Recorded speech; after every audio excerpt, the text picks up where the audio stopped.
d'ailleurs du mal à imaginer une métropole qui élargirait ses compétences en matière de sécurité, alors qu'elle peine déjà à assumer celles qui lui incombent en matière de sécurité civile.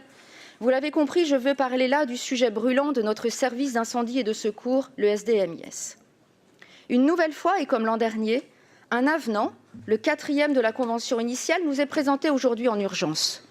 Une nouvelle fois, il n'a donc pas été vu en amont, en commission, avec l'ensemble des groupes politiques. Cette procédure d'urgence est symptomatique d'une gestion chaotique de ce dossier, d'un manquement dans la gouvernance et d'une difficulté de dialogue entre l'État, la métropole et le département du Rhône.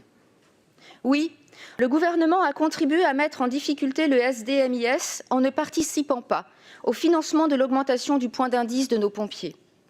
Oui, il est très dommageable que le Beauvau de la sécurité civile ne se soit pas encore concrétisé et nous demandons la reconnaissance par l'État des missions spécifiques que peuvent exercer nos pompiers sur l'ensemble du territoire national.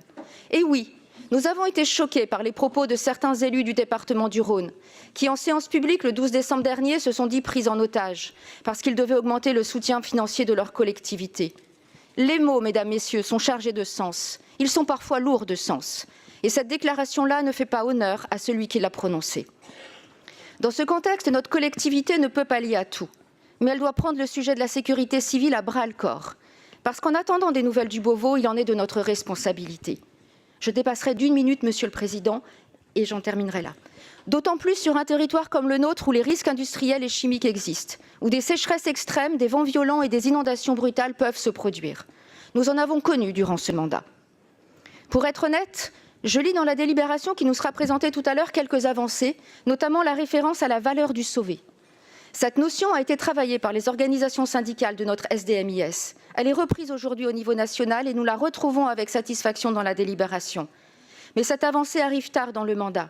Et il me semble que notre exécutif n'a pas véritablement porté ce dossier, mais l'a plutôt subi.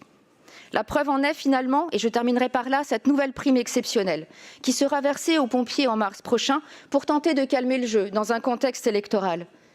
Évidemment, cette prime exceptionnelle est bonne à prendre dans un contexte de perte de pouvoir d'achat, mais elle ne répond pas au manque de pompiers professionnels capables d'intervenir sur le terrain, au rallongement des temps d'intervention, aux maladies professionnelles non reconnues, aux cadences peu soutenables. Le rendez-vous a été manqué aussi avec le maire de Lyon. À aucun moment, l'intersyndicale du SDMIS n'a réussi à être reçu par le maire. Il est facile de dire que l'autorité de tutelle n'est pas la ville, mais la métropole. Mais quand plus d'un tiers des interventions ont lieu dans la ville-centre, quand il y a des problèmes d'accessibilité à certains immeubles, des contraintes fortes en matière de circulation, l'argument ne tient pas. Le silence du maire de Lyon à l'égard des pompiers est à l'image de son silence dans cet hémicycle, où jamais la voix de notre ville n'a été si peu portée.